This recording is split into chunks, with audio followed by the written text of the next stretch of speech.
Hello friends, welcome back to my channel.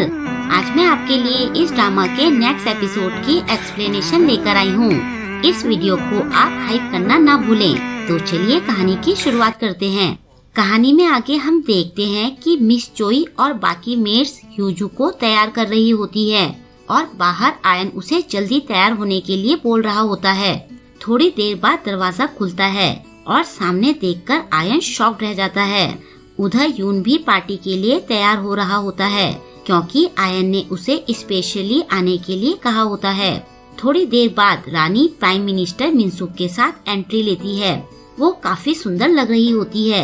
Jeong आकर रानी से मिलती है। आगे जाकर रानी मिनसुक से पूछती है कि ये लड़की प्रिंस के लिए कैसी रहेगी।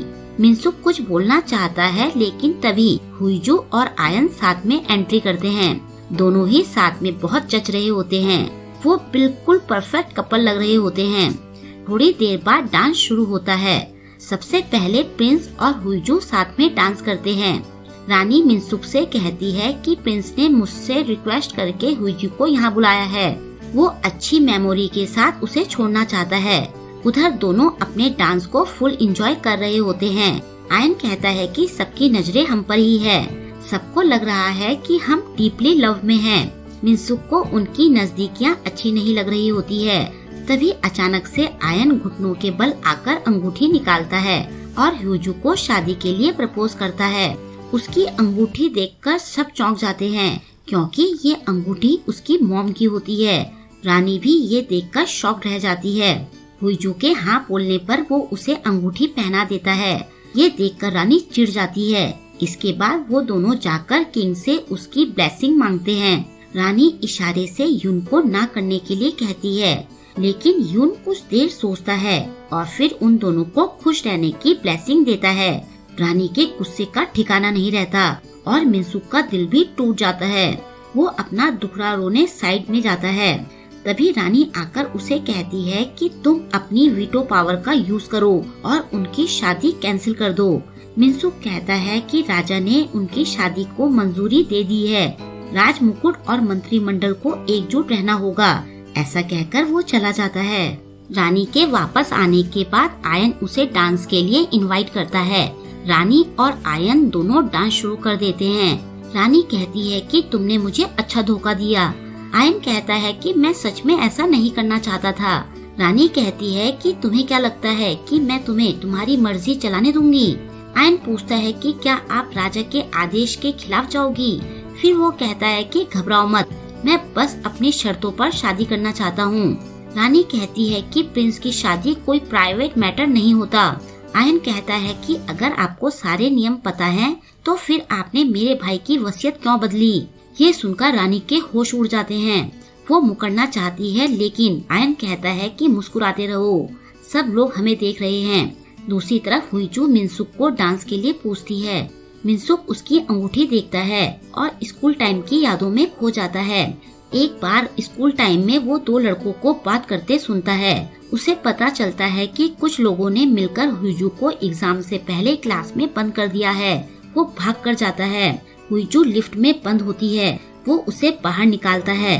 हुईजू उसे अपने साथ गवाही के लिए ले जाती है ताकि टीचर उसे एग्जाम देने दे। अब मिनसुक हुईजू को साथ लेकर बाकी सबके साथ डांस करने लगता है। हुईजू पूछती है कि क्या अभी भी तुम इस शादी के खिलाफ हो। मिनसुक हाँ बोलता है। हुईजू कहती है कि अगर तुमने मेरा साथ छोड़ दिया तो मेरे पास कोई नहीं बचेगा। डांस करते करते पार्टनर चेंज होते हैं। मिनसुक अभी भी हुईजू को ही देख रहा होता है। ये देखकर रानी उसकी फीलिंग समझ जाती है। दोबारा से साथ आने पर मिनसुक हुईजू से कहता है कि अगर तुम मुझसे कभी झूठ ना बोलने का प्रॉमिस करोगी तो मैं हमेशा तुम्हारा साथ दूंगा। हुईजू स्माइल करते हुए हाँ कहती है। फिर डांस खत्म हो जाता है। बाद में हुईजू अपनी एंगेजमेंट रिंग को देखकर बहुत खुश हो रही होती है।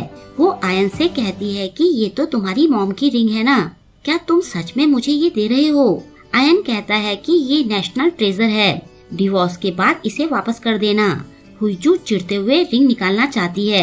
आयन कहता है कि रहने दो, वैसे भी उन्हें ये रिंग ज्यादा पसंद नहीं थी। उसे काफी देर चुप खड़ा देखकर हुईजू कहती है कि पक्का तुम उनके फेवरेट थे। ये रिंग नेशनल ट्रेजर है। फिर भी उन्होंने तुम्हें ये दी, ना कि तुम्हारे भाई को। आयन हंसते हुए कहता है कि उनके इस डिसीजन से मेरे फादर बहुत गुस्सा हुए थे। वो मेरी हर चीज से नफरत करते थे। हुईजू कहती है कि फादर ऐसे ही होते हैं। ऐसा कहकर हुईजू मौसम एंजॉय करने लगती है। आयन उसके बालों को सहलाता है। दोनों के बीच में एक अजीब सी हिचक आ जाती है। वापस आने पर डो उसे बताती है कि देश विदेश में तुम्हारी एंगेजमेंट के चर्चे हो रहे हैं। ये देखकर हुईजू खुश हो जाती है। उसकी बचकानी हरकतें देखकर आयन को बहुत हंसी आती है। दूसरी तरफ घर में तेजू और देयंग हुईजू की सगाई से 7वें आसमान में होते हैं, लेकिन हुईजू का एक्सीडेंट करने वाले के बारे में सोचकर तेजू को टेंशन हो रही होती है। नेक्स्ट डे इनप्योंग रानी से मिलने आता है। वो कहता है कि ये शादी बकवास है। मैं यून से ये शादी कैंसिल करने के लिए कहूँगा। रानी कहती है कि आप ऐसा नहीं करोगे। अगर राजा का आदेश इतनी आसानी से बदलने लगे तो उसकी कोई अहमियत नहीं रहेगी। इनप्योंग पूछता है कि क्या तुम भी इस शादी के लिए मान गई हो। रानी उसे बताती है कि आयन को उसके भाई की वसीयत के बारे में पता है। उसने ऐसे ही ये बात नहीं कही, लेकिन शायद उसके पास कोई सबूत है। इनप्योंग पूछता है कि अब तुम क्या करोगी। रानी कहती है कि मैं उसका साथ दूंगी। जब तक उसे वसीयत के बारे में पता है, हम उससे हाथ नहीं मिला सकते। हुईजू उसकी कमजोरी बनेगी। उसे पास रखना फायदेमंद रहेगा। नेक्स्ट डे घर पर हुईजू के फादर उसकी एंगेजमेंट से खुश नहीं होते। वो देयंग से कहते हैं कि हमें राजमहल में किसी को फिट करना होगा। तुम अपने पेरेंट्स से बात करो। हुईजू के पास राजमहल में भरोसा करने के लिए कोई तो होना चाहिए। बाद में कंपनी में जाते टाइम देयंग तेजू से कहती है कि मुझे तो लगा था कि तुम्हारे फादर हुईजू को पसंद नहीं करते। तेजू कहता है कि वो ऐसे ही हैं।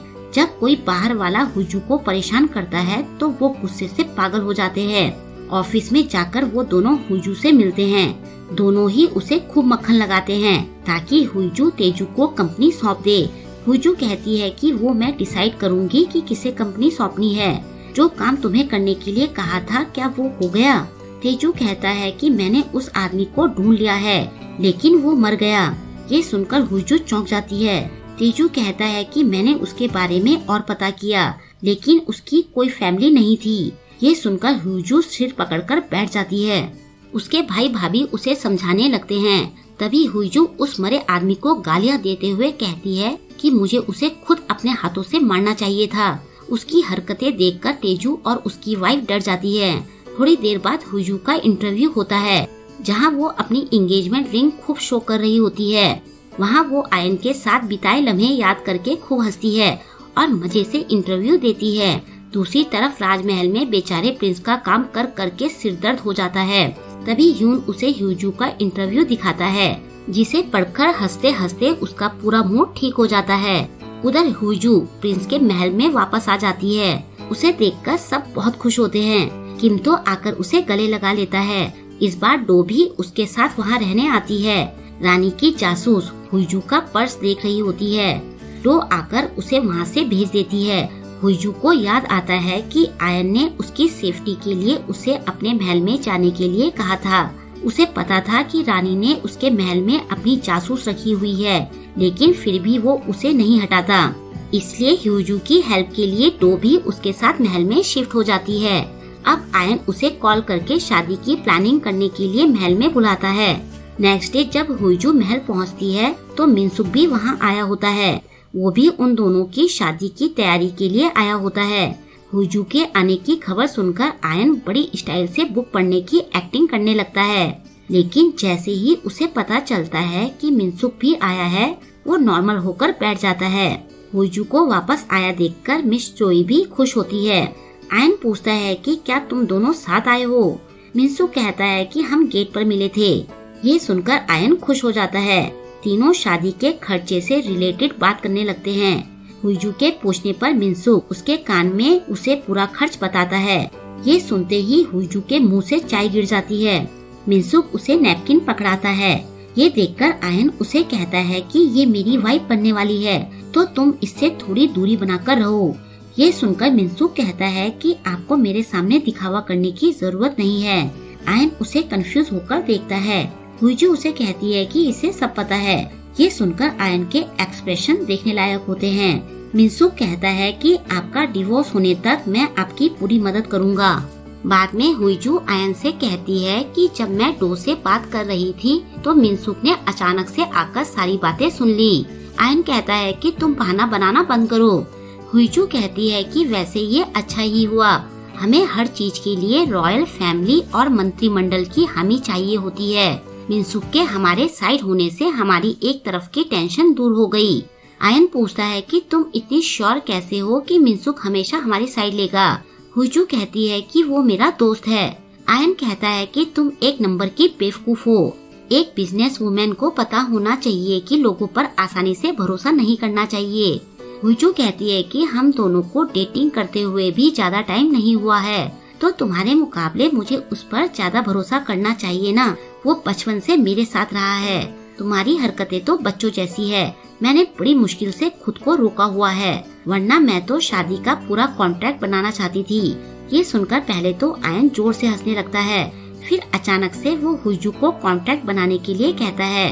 दोनों साथ बैठकर कॉन्ट्रैक्ट की शर्तें डिसाइड करने लगते हैं। दोनों में काफी देर तक बहुत बहस होती है।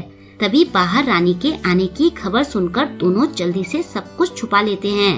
रानी आकर उन दोनों को डिनर करने के लिए इनवाइट करती है। दूसरी तरफ ह्यून और डो एक साथ डिनर कर रहे होते हैं।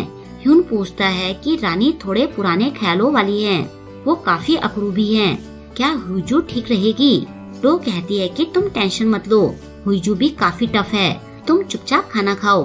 ह्यून कहता है कि मुझे तो चिंता थी कि कहीं वो दोनों एक दूसरे से प्यार न करने लगे। वैसे कोई भी प्रिंस के प्यार में पड़ सकता है। डो कहती है कि हुईजू को वो लड़के पसंद आते हैं जो उसकी हर बात मानते हों। एक लड़का जिसने जिंदगी भर सब पर हुक्म चलाया हो और एक लड़की जो बचपन से ही बॉसी नेचर की हो। ऐसे लोगों का आपस में प्यार में पड़ना इम्पॉसिबल है। ह्यून पूछता है कि तुम्हें किस तरह के लड़के पसंद है। डो बिना कुछ कहे उसे देखती रहती है। उधर राजमहल के डिनर में आयन हुईजू के लिए खुद खाना सर्व करता है। रानी और हुईजू दोनों ड्रिंक करती हैं। उन दोनों की बॉन्डिंग देखकर रानी को चिढ़ मच रही होती है। रानी कहती है कि अगर तुम्हारे फादर जिंदा होते तो वो इस शादी के बारे में क्या कहते। वो हमेशा तुम्हें तुम्हारे भाई के रास्ते में खड़ा होने के लिए डांटते थे। वो जरूर तुम्हें तुम्हारे भतीजे के रास्ते में खड़ा होने के लिए भी डांटते। आयन रानी को चुप रहने के लिए कहता है। रानी कहती है कि क्या तुम्हारे भाई की मौत में तुम्हारा हाथ नहीं था? यून को देखकर भी क्या तुम्हारे मन में उसे रास्ते से हटाने का ख्याल आता है? हुईजू प्रिंस से पूछती है कि क्या तुम ठीक हो? रानी कहती है कि इसे आयन नाम इसलिए दिया गया था ताकि ये राजमुकुट पर कोई आंच न आने दे। हुईजू सैड होकर आयन को देखती है। वो आयन का हाथ पकड़कर उठती है और कहती है कि अब हमें जाना चाहिए, वरना राजमहल के गेट बंद हो जाएंगे। बाहर आकर वो चिल्लाते हुए कहती है कि अभी तक मेरी तुमसे शादी नहीं हुई है, इसलिए मैं चुप हूँ। अगर मेरा मूड खराब हो जाता तो मैं रानी पर घूसों की बरसात कर देती। आयन उसका मुंह बंद करते हुए उसे चुप रहने के लिए कहता है। हुईजू कहती है कि तुम थोड़ा और वेट करो, शादी होने के बाद मैं तुम्हारे लिए रास्ता साफ कर दूंगी। आयन कहता है कि मैं यहाँ नहीं रहना चाहता, मुझे कहीं और ले चलो। गाड़ी चलाते टाइम हुईजू उससे पूछती है कि क्या तुम्हें डर नहीं लग रहा है? अभी कुछ टाइम पहले ही तुम्हारा एक्सीडेंट हुआ था। वो कहता है कि मुझे ड्राइविंग पसंद है, इससे मुझे उड़ने जैसा फील होता है। मुझे बाइक चलाना अलाउड नहीं है, लेकिन मैं कार चला सकता हूँ। उन लोगों का ये लॉजिक मुझे समझ नहीं आता। उसे सैड देखकर हुईजू को उस पर दया आने लगती है। वो कहती है कि चलो मैं तुम्हें उड़ने ले चलती हूँ। इसके बाद हुईजू उसे अपनी बोट पर लेकर जाती है। अंदर जाने के बाद हुईजू कहती है कि एक रात के लिए तुम अपनी लाइफ फुल एंजॉय कर सकते हो। आयन वहाँ खूब मस्ती करता है। फिर हुईजू उसे डेक पर ले जाती है, जहाँ वो दोनों फ्रंट में टाइटैनिक वाला पोज बनाकर खड़े होते हैं। आयन को भी उड़ने जैसा फील होता है। जगह बदलते टाइम दोनों का बैलेंस बिगड़ जाता है और हुईजू आयन की बाहों में गिर जाती है। आयन भी खुश होते हुए उसे कसकर पकड़े रखता है। आयन उसे पलटते हुए कहता है कि तुमने कहा था कि मैं जो चाहे वो कर सकता हूँ। ऐसा कहकर वो उसे किस करने लगता है। थोड़ी देर बाद हुईजू भी उसे रिस्पॉन्स देने लगती है। दोनों काफी देर तक किस करते रहते हैं और यहीं पर इस वीडियो की एंडिंग हो जाती है। आई होप कि आपको आज का वीडियो पसंद आया होगा। आपको आज का वीडियो कैसा लगा मुझे कमेंट करके जरूर बताएं और वीडियो को लाइक और शेयर करना ना भूलें। अगर अभी तक आपने मेरे चैनल को सब्सक्राइब नहीं किया है तो प्लीज मेरे चैनल को सब्सक्राइब कर लें और लेटेस्ट वीडियोस की नोटिफिकेशन पाने के लिए बेल आइकन को प्रेस करना ना भूलें। मिलते हैं जल्द ही इसके नेक्स्ट वीडियो के साथ। Thank you.